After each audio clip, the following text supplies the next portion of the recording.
covered by water.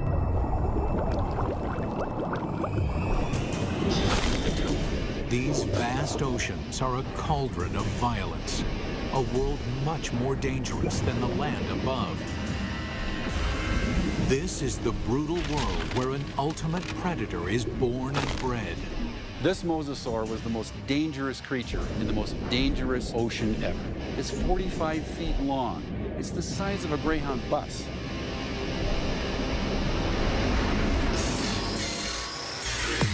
Now a monster is resurrected inside a laboratory, and its killing secrets revealed. This is a mosasaur, and this is a mega beast.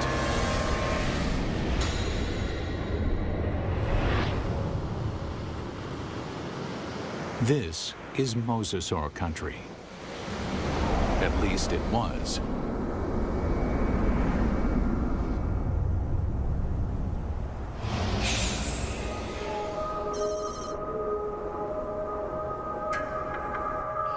Where I'm standing would have been the bottom of the western interior sea about 85 million years ago.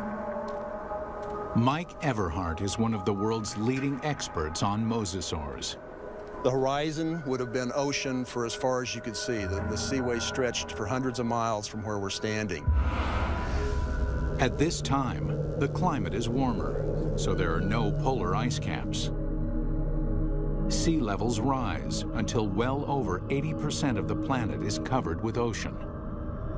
The center of North America was covered with water from Nevada to Missouri, from the Gulf of Mexico on up past the Arctic Circle.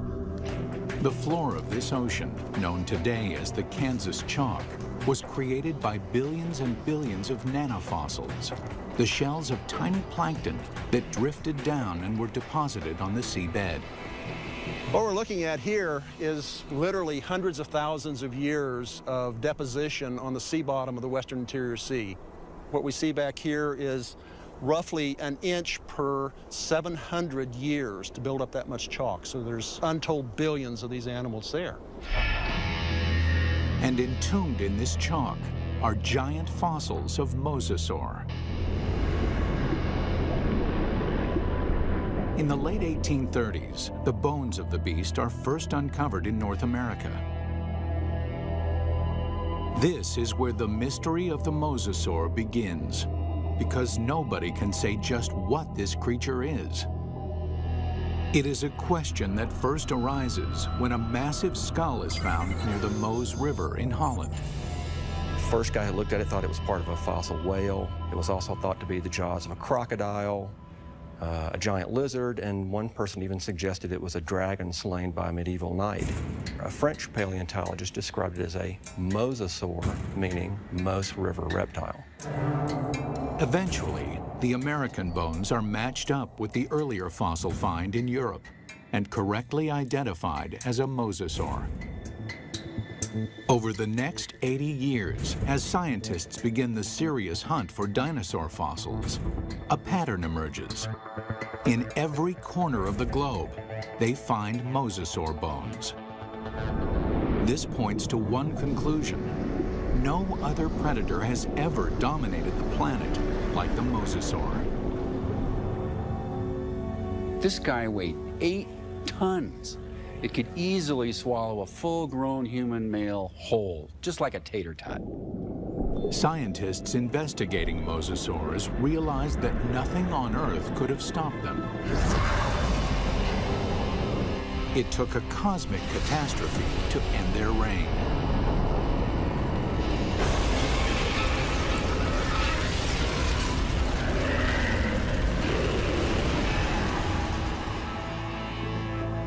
As scientists explore mosasaur evolution, their investigation yields a startling revelation. The ocean's top predator came from the land. These sea monsters began their journey as tiny lizards at the mercy of giant dinosaurs. How they became colossal mosasaurs remains a mystery. Until 1989, when a fossil hunter named Van Turner finds a very unusual skeleton. Turner takes the fossil to Mike Polson, a paleontologist at Southern Methodist University.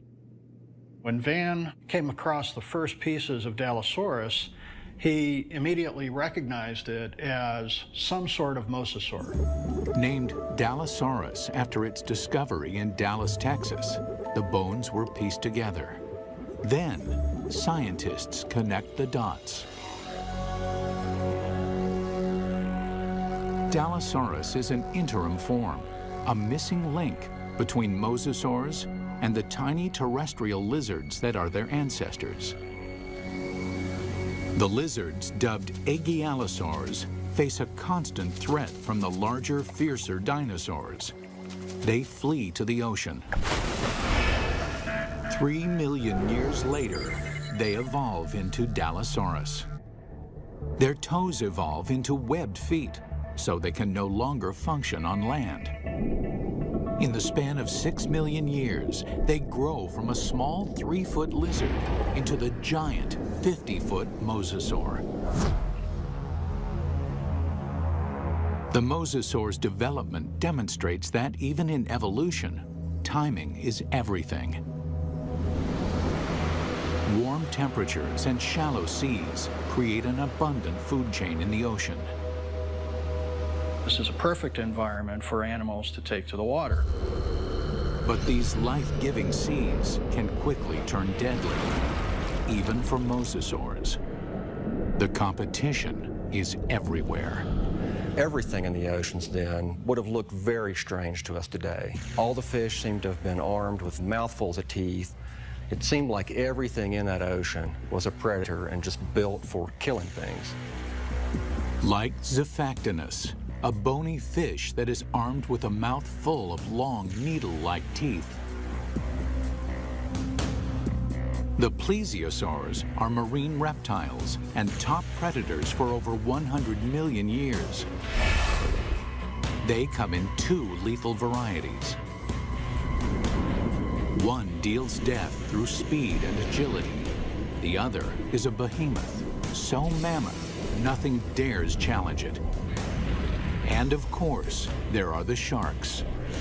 These predators were around 100 million years before dinosaurs had ever roamed the earth. This is a tooth from a large shark that lived during this time, during the age of mosasaurs swam in this ocean. It's from a shark called Cretoxorana mantelli, the Ginsu shark. And I called it that specifically because it's sliced and diced. The Ginsu is a giant shark. Reaching a length of 25 feet, it dwarfs any modern great white. This shark was literally able to bite through bone. We know that because we find pieces of mosasaur that have literally been severed from the bodies, swallowed, partially digested, and then regurgitated again. To survive, mosasaur had to change its land-based behavior, tearing out a place for itself at the very top of the food chain. But what allowed this creature to evolve into such a relentless killer?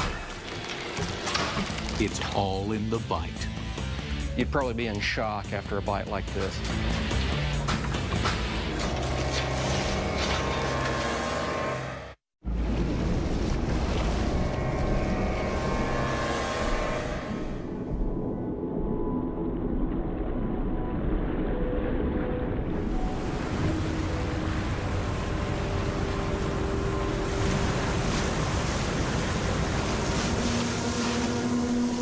Taking her up!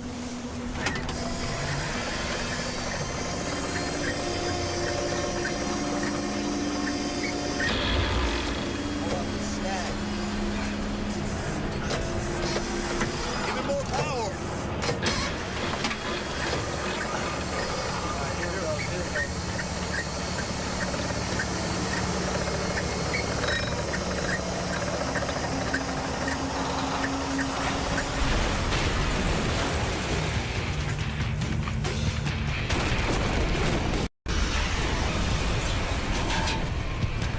Captain! On the port side! On the port side!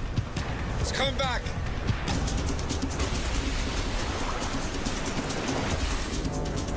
We humans got lucky. we managed to miss out on the mosasaur.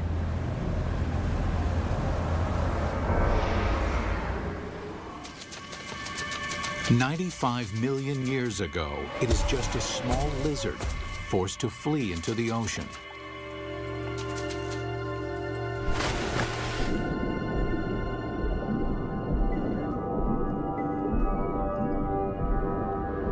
Within 6 million years, it grows into one of the most successful predators of all time. But what made the mosasaur such a monster killer? Millions of years of evolution created a perfect formula for the perfect killer. This is how you make an apex predator. First and foremost, breathing. Like whales, mosasaurs can spend long hours submerged in the sea, but they still have to come up for air. And then there's food. Fish are nutritious, but they're fast and slippery. To catch them, mosasaurs must develop the skills of an efficient hunter. Another part of the formula, hearing. In the water, sound location becomes a prime method for hunting. Mosasaurs modify their terrestrial ear into a super amplification system that makes sounds 38 times louder. In his studies of the mosasaur, paleontologist Dr. James Lamb has been able to reconstruct the creature's hearing mechanism. This little piece fits in this pit and moves back and forth. And then this piece fits here, and a small movement in this first piece creates a large movement in this one. So it's a system that's finely tuned for conducting sound through water. Even though sound can lead them to the prey, it's difficult to detect a target if it's in murky water. Here, mosasaur would have the advantage by using the keen sense of smell inherited from its land-based ancestors. A mosasaur like this would have had a tongue that would function exactly like a monitor lizard's tongue. The reason why the tongue is forked is so that the animal can smell in two different directions at the same time. This is smelling in stereo. One more addition to our killing formula: sonar.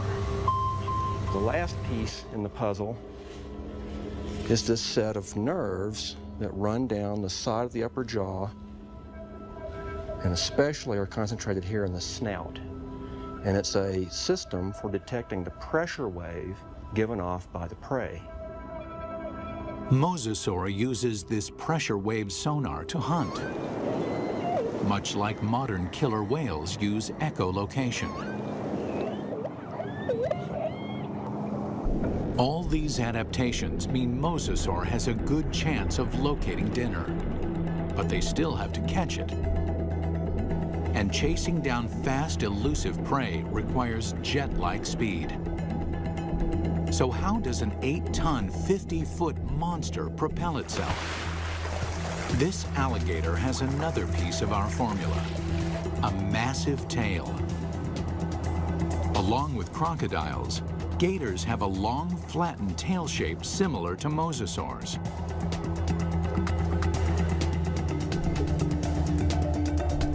They use the whip-like action of their tails to move quickly through the water. One of the things you notice, first off, when you look at a mosasaur, is fully half the length is the tail. Mosasaurs retain their terrestrial lizard shape, except for the tail, which evolves from a round, snake-like shape into a wide, flat paddle. If you look at the vertebra on the tail, they have expanded bony struts top and bottom for the swimming organ that helps them swim. Using modern gators and crocs as a comparison, scientists estimate a mosasaur can reach a top speed of 30 miles an hour. Its whip-like tail is good for quick acceleration, but not sustained high-speed chases. Fish are built to swim fast and far. Mosasaurs won't win a marathon, so they have to strike quickly.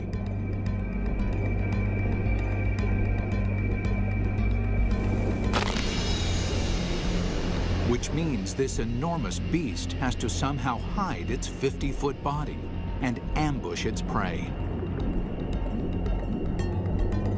Imagine that this animal is sitting on the bottom, takes a deep breath, it just waits there for something to swim by, close enough that it can get that sustained burst of speed to go out and catch it. Speed and surprise are two critical elements. But mosasaurs also need agility. That's where the paddles come in. They propel themselves with the tail, they steer with the paddles.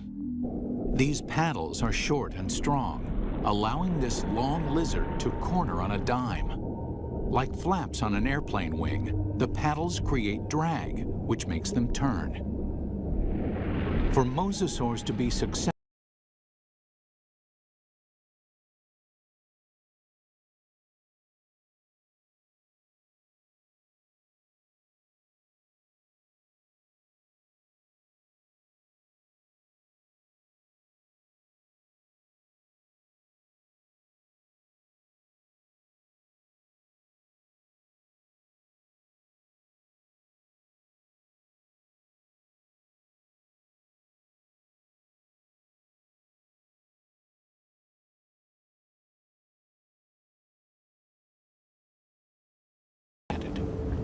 over the millennia, the mosasaur's inner ear begins to dial down the sensitivity, allowing them to quickly twist and spin with no sickening side effects.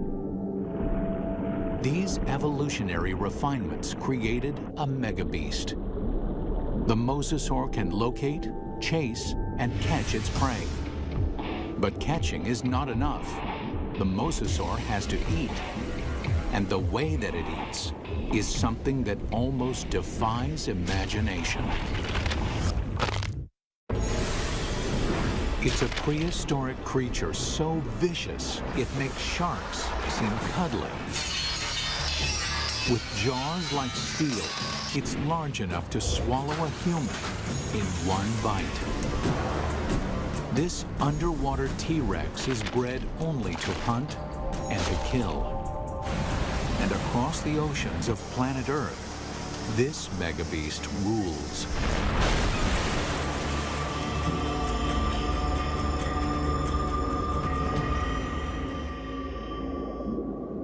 But 95 million years ago, mosasaurs had some serious competition from a familiar denizen of the deep, the shark. Prehistoric sharks, like their modern cousins, are vicious and durable, traveling vast distances, ripping apart any creature that gets in their way. Sharks had been around for over 250 million years when mosasaurs evolved onto the scene. At that time, the largest, fiercest shark in the water was the giant Ginsu shark. The Ginsu would have, of course, looked very much like a modern great white, a very big, heavy-bodied shark. At a length of 25 feet, the aptly named Ginsus are over 10 feet longer than a typical great white. With mosasaurs and Ginsus hunting in the same waters, one thing is certain: there will be blood. There was quite a competitive relationship going on when the big sharks and the mosasaurs were running into each other frequently. And at least at first, the mosasaurs were losing a lot. There's definite evidence that sharks attack mosasaurs. You can see right here that there are clear bite marks from the arc of the mouth of a shark that was attacking. These big sharks carved up a lot of mosasaurs. So we find shed teeth, we find bones that are severed during this time.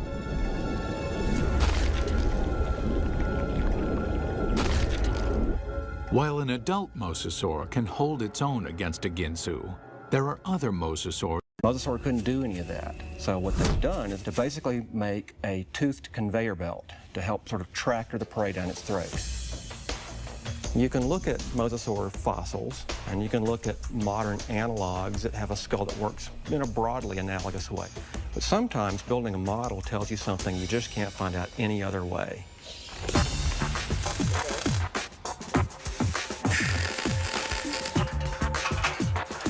Dr. Lamb works with Real Effects in North Hollywood, California to build a life-size mosasaur skull, complete with a set of death-dealing jaws.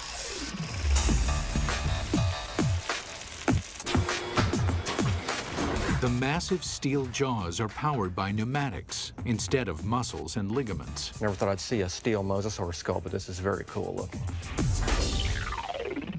We've got 3 pneumatics. We've got 2 operators to run it, and we've reduced it to 3 basic motions. One set of pneumatics opens and closes the jaws. One set moves it backwards and forwards. And the third set runs the pterygoids in the roof of the mouth. The pterygoids are the Terminator teeth. No other ocean predator has them. A second set of teeth running down the roof of the mouth. These are a truly fiendish adaptation. They actually work independently to move the prey backwards in the throat, and also to hold it still, to pin it down as it opens its mouth for the next bite. Now we see how these jaws worked in deadly concert. The bite, the ratcheting jaw, the Terminator teeth. Test 1. Find out what the mosasaur's first bite would do to any creature unlucky enough to get on the wrong end of these teeth.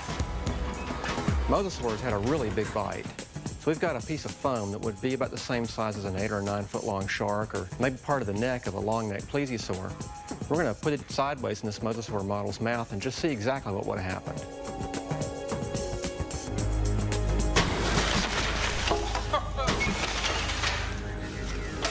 Well, that's going to leave a mark, isn't it?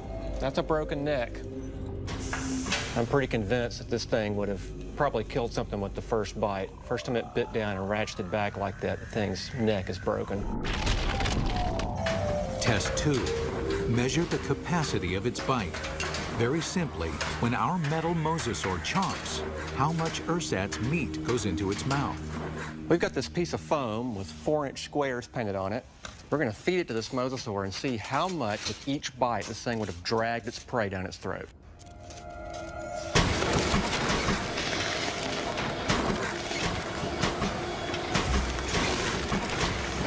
In one bite, our mosasaur easily consumes 4 feet of flesh. That means this mosasaur could eat a 20-foot animal in 5 bites. Or an adult human in a single gulp. It's not just the size of the bite. Inside the mouth, the teeth are virtual meat hooks. Dr. Lamb demonstrates with a hunk of ballistics gel, which is similar in consistency to human flesh. If you put a piece of meat in the mouth, it can't move out because the tips of the teeth grab it like a fish hook. So we're just going to see if we can put this up here on these teeth. You can't come out this way because you're caught on these teeth. The only way you can really go is further into the mouth, which is really not the direction you want to be going. And let's just see what happens here.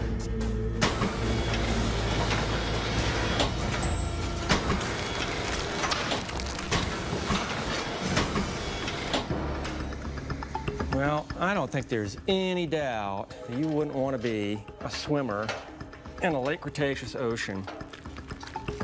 You can actually see tooth marks where it just cut right through about 10 pounds of flesh like it was just butter. That would be nasty. The only good thing about this is that you'd probably be in shock after a bite like this. Maybe you wouldn't feel the rest of it. Final test. How the jaws perform eating simulated live prey. The first fish is immediately trapped on the barb-like teeth. And the rest? Well, straight down the old mosasaur hatch.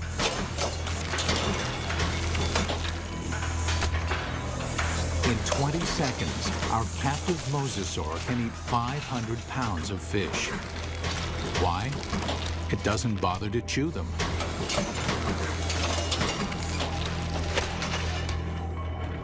There's a rapidly vanishing cloud of red and a few scales, and that's all that's left of it. For dessert, they test an item that mosasaur never had the opportunity to eat.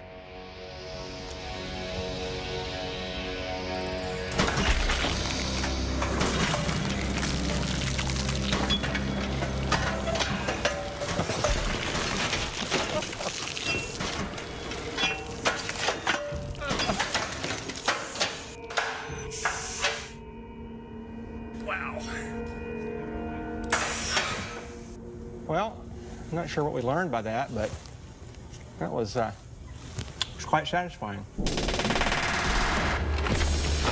It's abundantly clear why mosasaur is the ultimate success story of evolution, growing from a 3-foot lizard into an alpha predator. Although this megabeast drove all its enemies into extinction, fossil evidence suggests another enemy took their place. And this enemy is something the mosasaur has never seen before.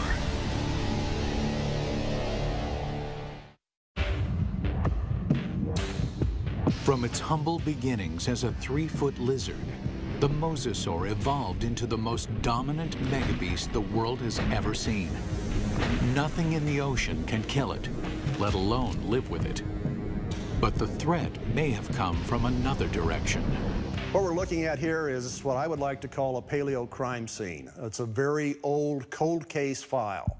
Scientists studying mosasaur fossils find evidence of attacks on these giant reptiles.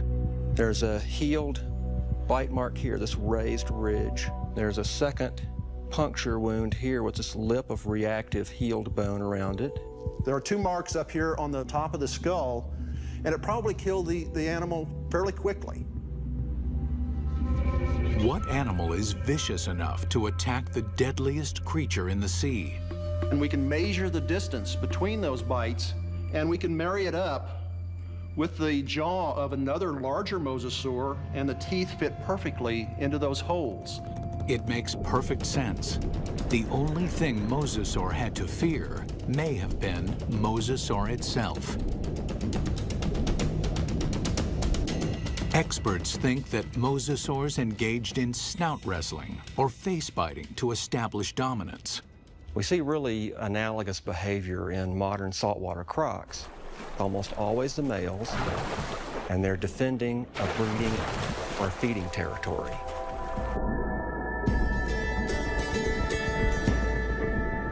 A mosasaur battle unfolds like a bizarre undersea ballet.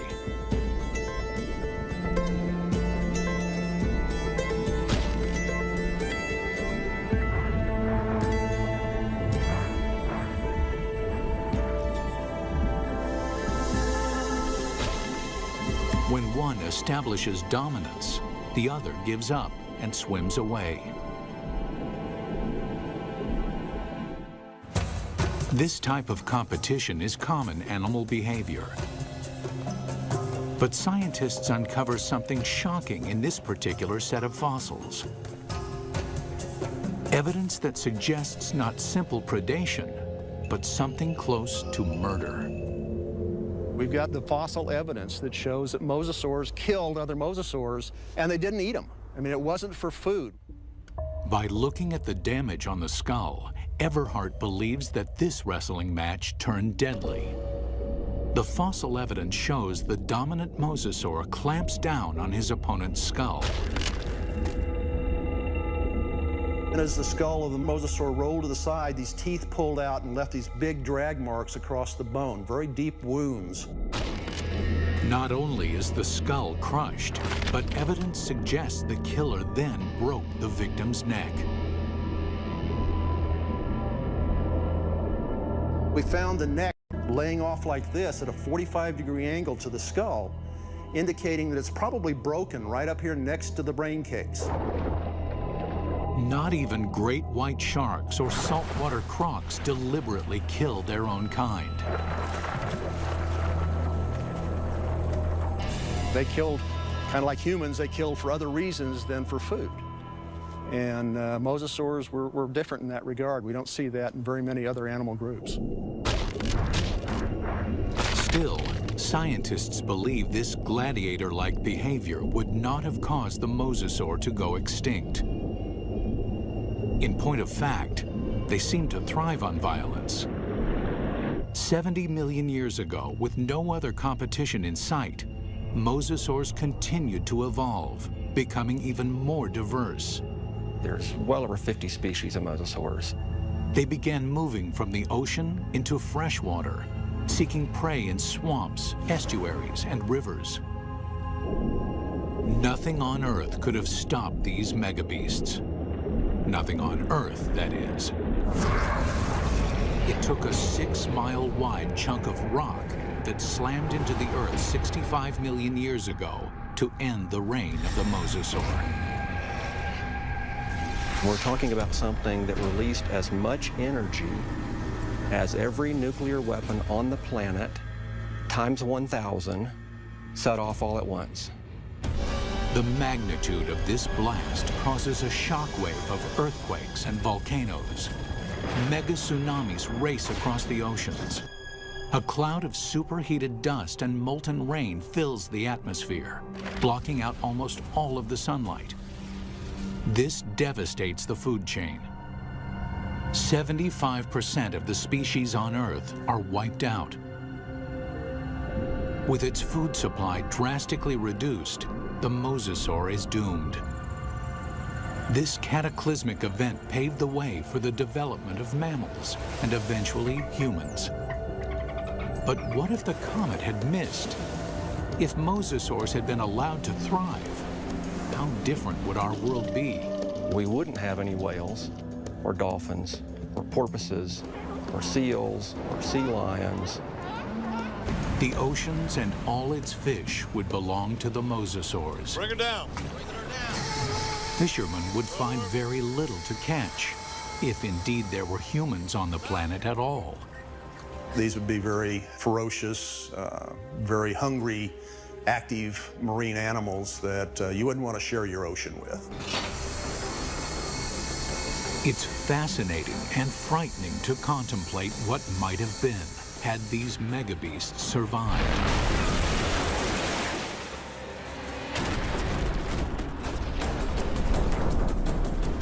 The oceans of the world patrolled by these giant killing machines, 50 feet long, with jaws the size of T-Rex.